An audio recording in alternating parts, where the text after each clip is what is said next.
So good morning guys. So for today's video guys is magluto tayo ng hito ng dagat. Yung sabi sa nagbili nito na waray. So sabi niya na hito daw to ng dagat. Pero sa tingin ko is parang hindi naman siya hito. Parang ano siya yung tinatawag na hammerhead sa mga pit shop na binibenta nila.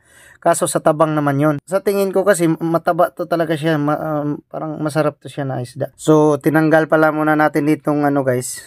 Hinahayawa muna natin yung tiyan niya guys para matanggal yung mga laman ng tiyan niya kasi yung una kasi yung hito bali pinutol ko diretso kaso natamaan yung abdo baka naman pumait yung laman kaya lininisan muna natin bago natin hiwain.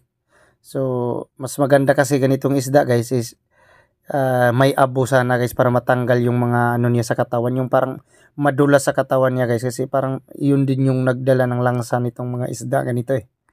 Ang kaibahan naman niyan sa hito guys, tingnan mo guys yung puti na yan.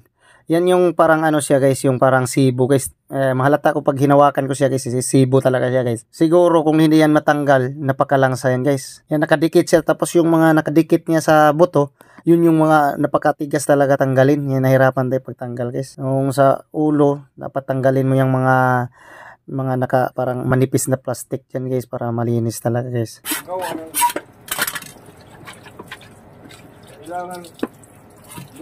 Paglinis lang kasi ng isda ng pag-uusapan guys. So linisin ko talaga ng husto guys pag ako yung nagano guys nagluto guys. So hindi ako komportable na niluluto ko na hindi pa malinis yung isda guys.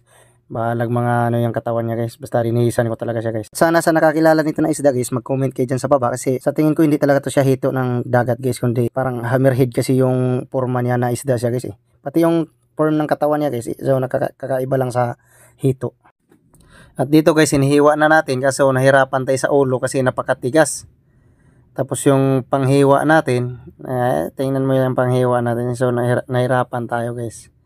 So maliban sa bandang katawan niya guys, kaya naman natin yung diin lang yung kutsilyo, mapuputol yan.